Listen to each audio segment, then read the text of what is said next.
છરીના 8 ઘા ઝીકી મિત્રની હત્યા. સ્થાનિક પોલીસની કાર્યવાહી પર સવાલ. સુરતના પૂણા વિસ્તારમાં 27 ઓગસ્ટની રાત્રે રૂપિયાની લેતી દેતીમાં વિપુલ નકુમ નામના વ્યક્તિની તીક્ષ્ણ હથિયારના ઘા ઝીકી હત્યા કરવામાં આવી હતી. આ કેસમાં હાલ પોલીસે હત્યારા યુવક નિકુમ વાળાની ધરપકડ કરી છે. રૂપિયાની લેતી દેતી મામલે માથાકૂટમાં વિપુલને 8 જેટલા ઘા ઝીકી મોતને ઘાટ ઉતારી દીધો હતો. સ્થાનિક પોલીસ ઊંઘતી રહી અને વરાછા પોલીસે હત્યારાને ઝડપી પાડતા પોલીસની કાર્યવાહી પર પણ ગંભીર સવાલો ઊભા થયા છે.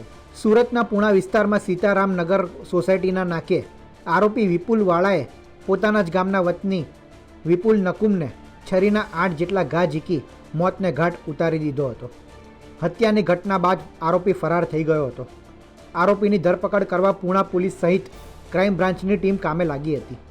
જોકે પૂણા પોલીસની હદમાં આવતા વિસ્તારમાં બનેલી ઘટનાના આરોપીને વરાછા પોલીસે પૂણા વિસ્તારની હદમાંથી જ ઝડપી પાડ્યો, જેથી પૂણા પોલીસની કામગીરી પર પણ અનેક સવાલો ઊભા થયા છે. આ કેસમાં ધરપકડ કરાયેલા આરોપી વિપુલ વાળાની પોલીસ દ્વારા પૂછપરછ કરવામાં આવી, જ્યાં તેણે કબૂલ્યું કે મૃતક વિપુલ નકુમ સાથે રૂપિયાની લેતી દેતી મામલે છેલ્લા ઘણા સમયથી માથાકૂટ ચાલતી હતી.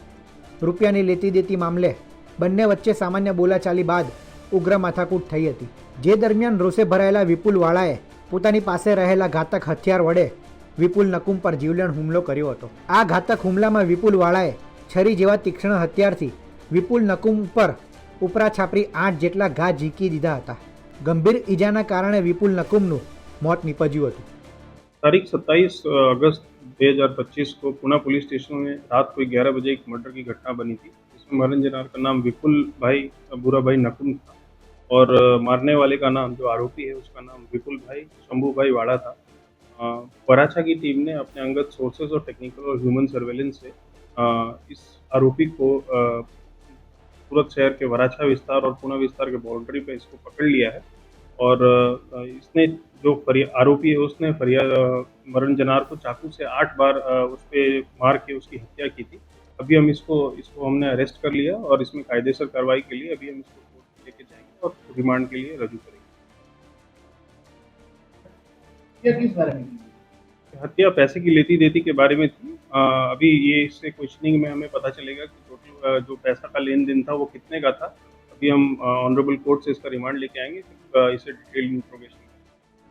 મૃતક વિપુલ નકુમ 2 સંતાનોના પિતા છે, જેને માત્ર રૂપિયાની લેતી દેતી મામલે આરોપીએ મોતને ઘાટ ઉતારી દેતા 2 બાળકોએ પિતાની છત્રછાયા ગુમાવી છે, જેના કારણે પરિવાર માથે આભ તૂટી પડ્યું છે. આરોપી અને મૃતક વચ્ચે કેટલા સમયથી અને કેટલા રૂપિયાને લઈ માથાકૂટ ચાલતી હતી તે હાલ તપાસનો વિષય છે.